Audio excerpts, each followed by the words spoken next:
everyone, you're watching ARIRANG News. I'm Laah Hyun-kyung in Seoul. These are the stories we're following at this hour. U.S. Ambassador to South Korea Mark Lippert, whose face was slashed with a knife by an attacker yesterday, is recovering well. Political analysts say this will not hurt Seoul-Washington ties. President Park Geun-hye tells Korean and UAE business leaders that it's time for Seoul and Abu Dhabi to extend their cooperation to softer sectors such as the pharmaceutical industry. And Korea's two main rival parties start discussions on raising the country's minimum wage, but there are also concerns about the burden that the hike could put on smaller companies. In our top story this afternoon, prosecutors are seeking an arrest warrant for the man who attacked the U.S. ambassador to South Korea, Mark Lippert. The assailant will likely have to face several charges, including attempted murder. Officials are also looking into whether the assault is related to his past pro-North Korea activities. Here's Arirang's Connie Kim.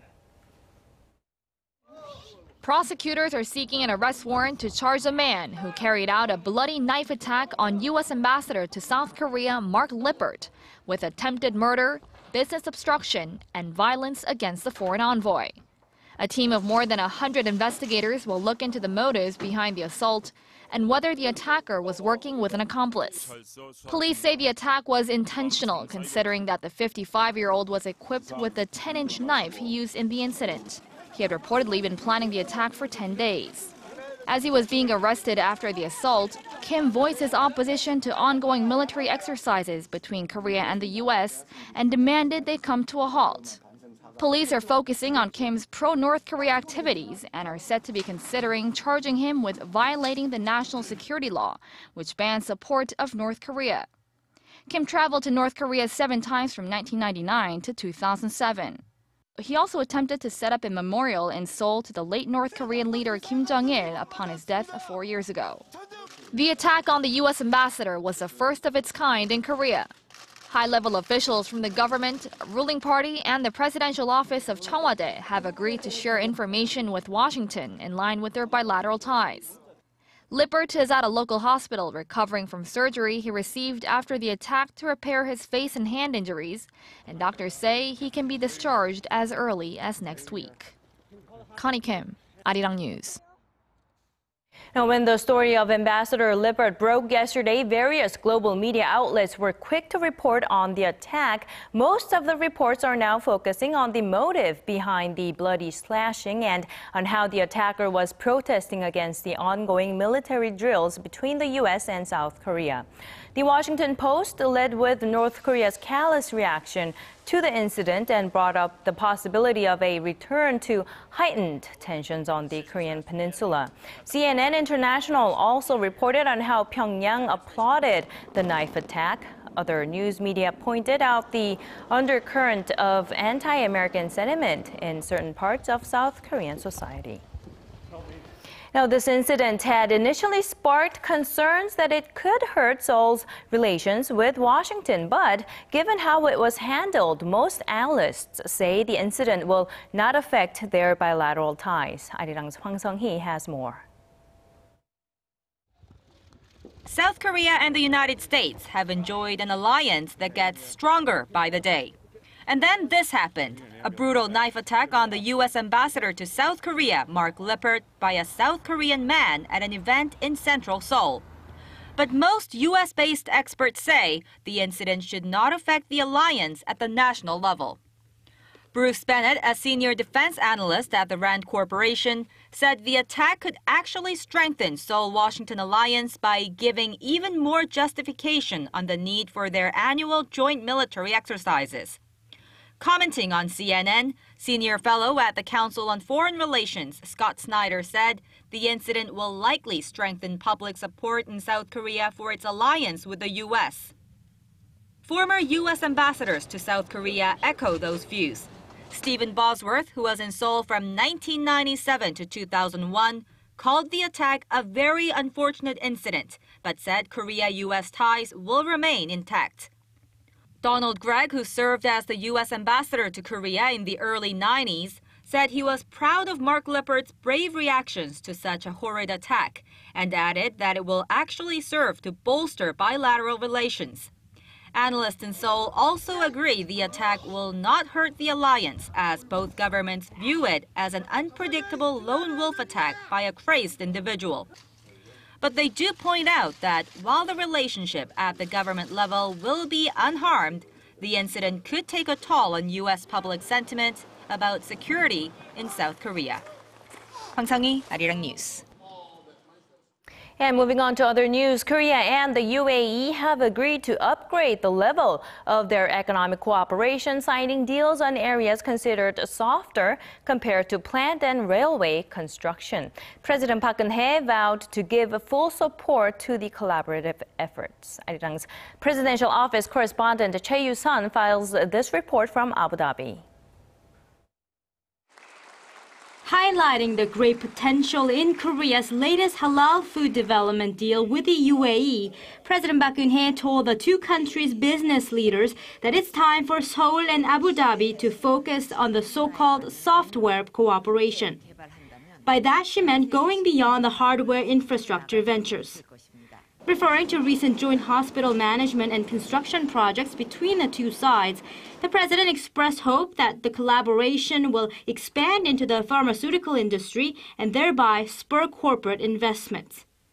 In terms of energy, President Park directed attention towards the nuclear-related service sector, especially since the Seoul-Abu Dhabi strategic partnership was formed after they agreed to cooperate in nuclear energy in 2009.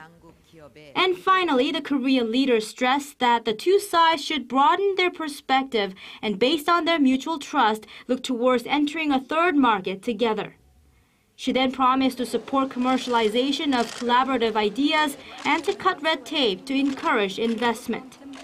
In a display of her commitment to the bilateral partnership, President Park met with a group of youth ambassadors from the UAE who had spent a month visiting Korea as part of Abu Dhabi's Korea Expert Fostering Program.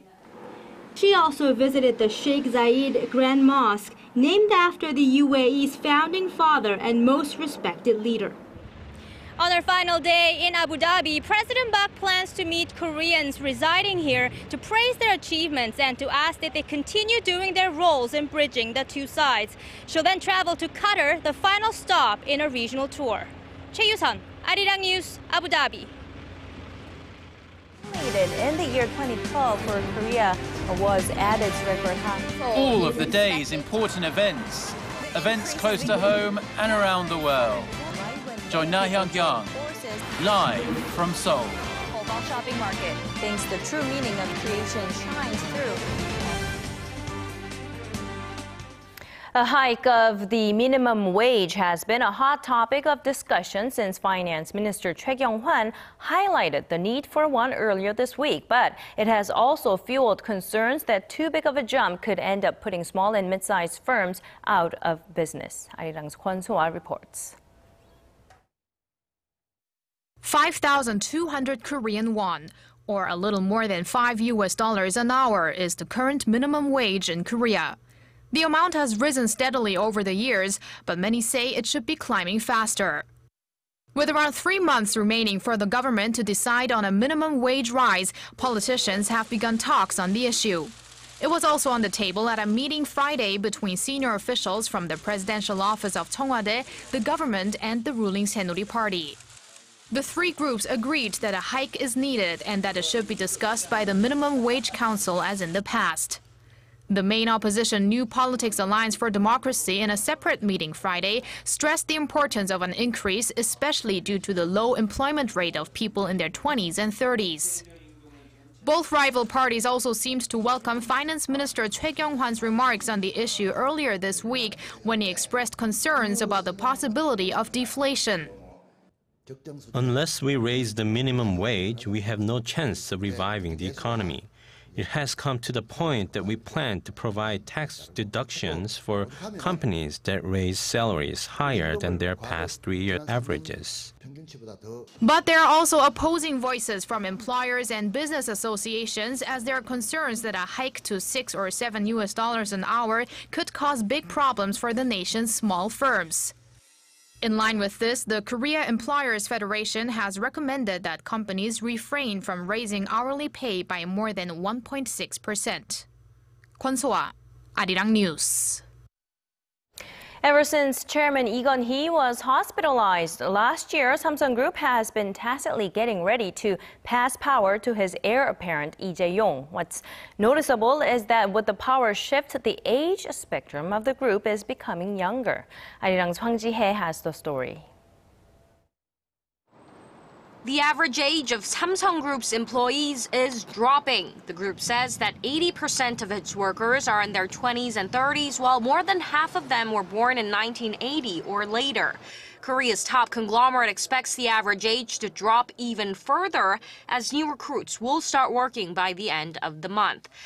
Looking at one of the group's affiliates, it's even easier to see how hard the conglomerate is trying to give itself new life. The average age of the group's biotech arm, Samsung Bioepis, is a little over 30, which is even lower than that of NCSoft, a high-profile Korean game company that began as a promising startup. Samsung Group's efforts to transform itself into a company that's fresh and innovative comes after Samsung Electronics chairman Lee Geun-hye was hospitalized following a heart attack last May. Pundits say his son Tae-yong, poised to inherit leadership of the group, is at the center of the change. And it's not just the average age of employees that the Crown Prince is trying to give a twist. The group's communication methods are also changing to cater to the younger generation through the use of online and mobile content. Hwang Ji-hye, 아리랑 뉴스. And now wrapping up our three-part series on China's slowing economy and its impact on Korea, today we're going to take a look at how some Korean exporters are actually managing to perform better than ever in the Chinese market despite the slowdown. Arirang's Shin Se-min starts with a local rice cooker maker. Korea's #1 rice cooker manufacturer, Kuku Electronics, says its leading foreign customers are Chinese. The company's overall sales in China has grown 60% annually since 2013. Such demand even spurred Kuku to go public on Korea's main bourse last year. Our premium strategy on Chinese consumers has worked out well. Our cooker caters to Chinese food and cooking culture, which has helped to bolster sales. Kuku Electronics isn't alone. Korean-made consumer goods ranging from home appliances to beauty and fashion items are seeking to expand its presence in the Chinese market, a market that's rapidly growing in tandem with consumer demand. Despite growing success in the Chinese market, the total demand for consumer goods stands at a mere 4%, but for intermediate goods, it's well over 68%. It's a significant gap, but experts are hopeful that the Korean wave and improved income and living standards in China will help stoke local spending. The Chinese government has been fostering consumption driven by economic development. This means its slowing growth rate won't significantly hurt Korean exporters. Experts say Korean companies should invest more in marketing and branding their goods so they can keep up with the competition coming out of countries like Japan and France. And with the Korea-China Free Trade Agreement set to take effect next year, Korean exporters will have even more opportunities to make their mark, just like Kuku Electronics. Shin Se-min, 아리랑 뉴스. And now to some exciting news for our viewers in Spain. Arirang TV has signed a content and production exchange deal with Spain's public network RTVE. Under the agreement, the two stations will exchange programs and news in case of a major breaking event or current affairs. The two-way content will be provided free of charge. One of the first projects is a jointly produced documentary on smart ICT convergence with Arirang filming in Spain and RTVE in Korea. That documentary will be aired on both channels later this year. RTVE is Spain's largest broadcasting operator with a dozen national TV and radio channels and one international TV channel. And in other news we're following, it's been confirmed that a missing Korean-Canadian pastor is being held captive in North Korea. Reverend Im Hyun-su's family says North Korea relayed the information to the Canadian government. A spokesperson for the family told CNN to ask Canadians and the international community to pray for his release and safe return home. The reason for Im's detainment remains unclear. The 60-year-old entered North Korea via China at the end of January on a humanitarian mission and has been missing ever since. Im has been actively involved in aid missions to the north since mid-1990s, helping with various food and education programs. Now, parts of the U.S. are being pounded by a monster snowstorm, closing schools and forcing thousands of flights to be canceled on the East Coast. And it's against this backdrop that a routine domestic flight turned into a frightening nightmare. Park Ji-won reports. Delta Flight 1068 from Atlanta to New York's LaGuardia Airport skidded and veered off the runway as the plane was trying to land amid a snowstorm at about 11 a.m. Thursday local time. The plane went up an embankment and plowed through a fence, the only thing keeping from hitting the icy waters of Flushing Bay. The aircraft was carrying 127 passengers and 5 crew members. Happily, there are only minor injuries that have been reported. Everyone on board the domestic flight was safely evacuated, and at least 2 of the 24 people injured were taken to a local hospital. It wasn't really that bad, but it was pretty scary, and I'm just thankful that we didn't go into the water. The airport was shut down temporarily following the accident.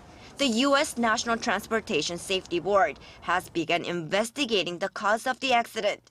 This accident happened amid a fierce snowstorm that affected New England through northeastern Texas. The monster snowstorm paralyzed the region, affecting some 94 million people, with more than 4,500 flights canceled on Thursday. Schools were closed, as were government offices and transportation services in some states. Park Ji-won, ARIRANG News.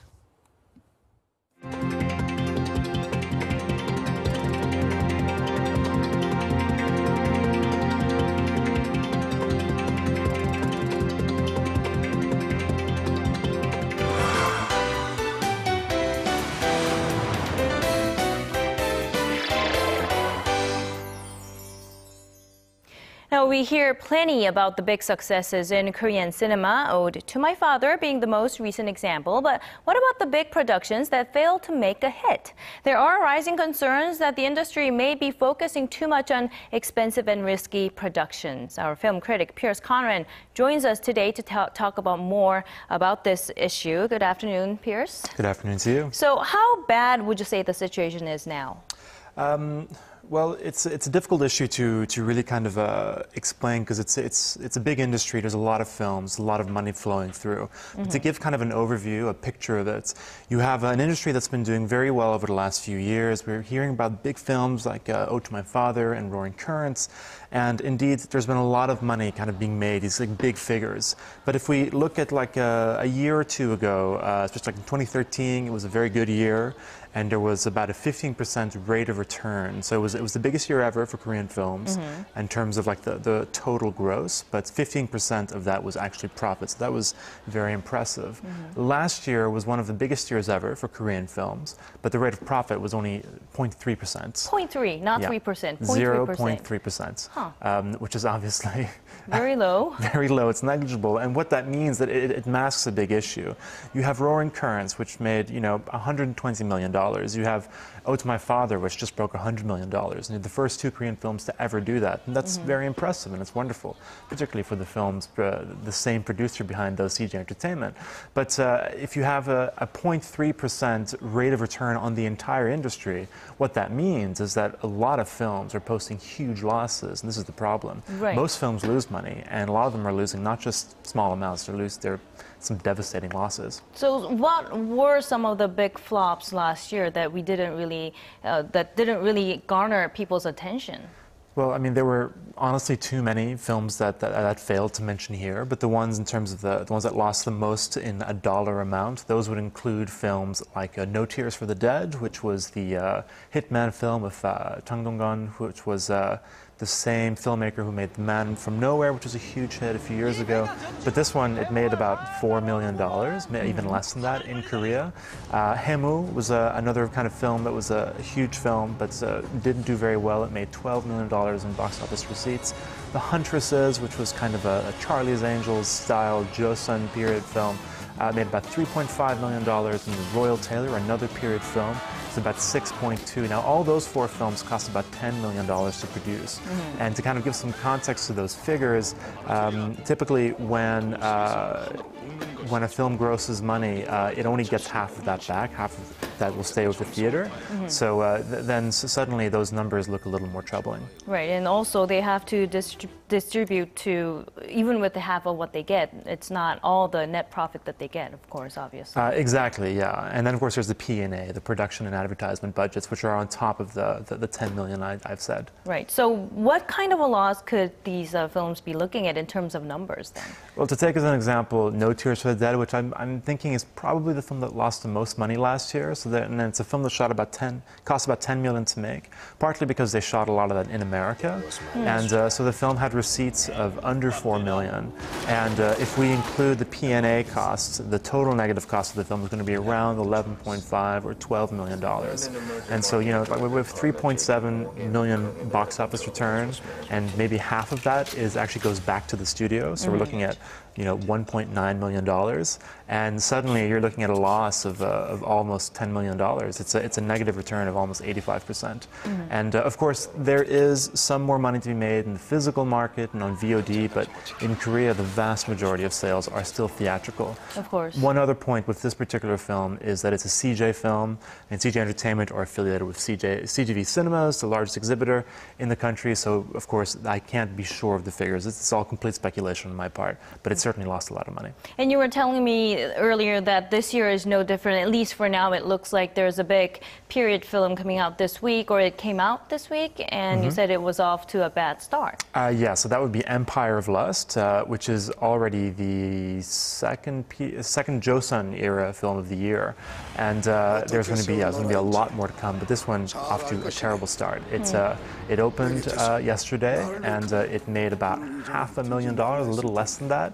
And to kind of put that in context, No Tears for the Dead opened, you know, with $1 million on its opening day. So that's pretty troubling. This is the one with Shin Ha-gyun?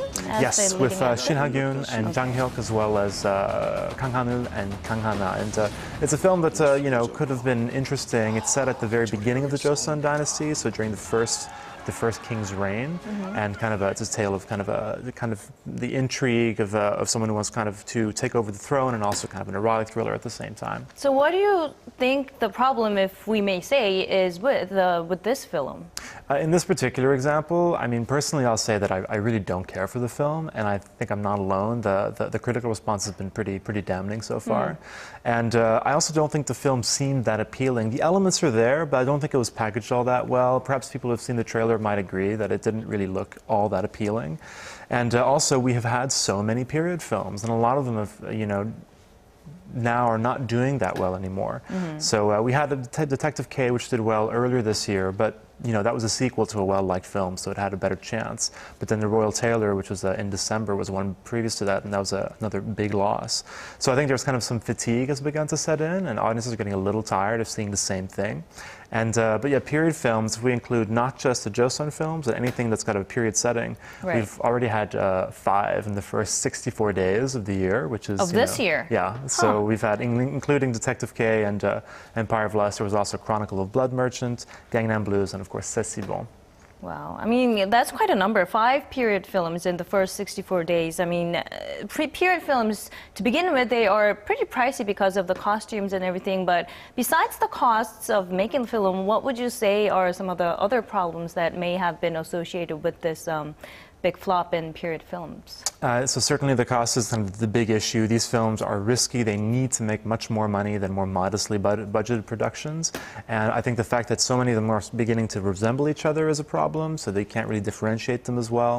But you know, I mean, blockbusters don't always get critical acclaim. We accept that. That's okay, because they're being made for a wider audience. But a lot of this year's crop have really fared quite poorly with critics. You know, I mean, Empire of Lust is not doing well. C'est si bon, the same thing, and also not doing well with audiences. Same can be said of Chronicle of Blood Merchants. And so, you know, their fancy production values in these films, they look fantastic, but they cram in a lot of different genre codes because they're trying to appeal to the widest audience possible. But it's just a little too much, and there's not really a script that's really holding all that together, and that's really what's happened with Empire of Lust. So how is the outlook for the rest of the year then? Well, there's plenty of blockbusters on the way, a huge amount, and some of them I'm very excited about, and I'm really looking forward to seeing. But at the same time, there are so many that there are bound to be a huge amount of casualties. And so we'll see about half a dozen more Joseon-era films, lots of other kind of big action thrillers coming in the summer and later. And so if too many of these lose money, the industry might kind of begin to panic. And this is something that happened back in 2006, which was the previous peak of the industry, and everything was doing really well. People started making too many big budget films, and then the industry crashed and everyone panicked. And so I hope that that was a lesson learned, but it's looking a little dicey right now. Okay, all right. That's unfortunately all the time we have for today. Thank you very much, Pierce, for coming in and sharing your story with us. My pleasure.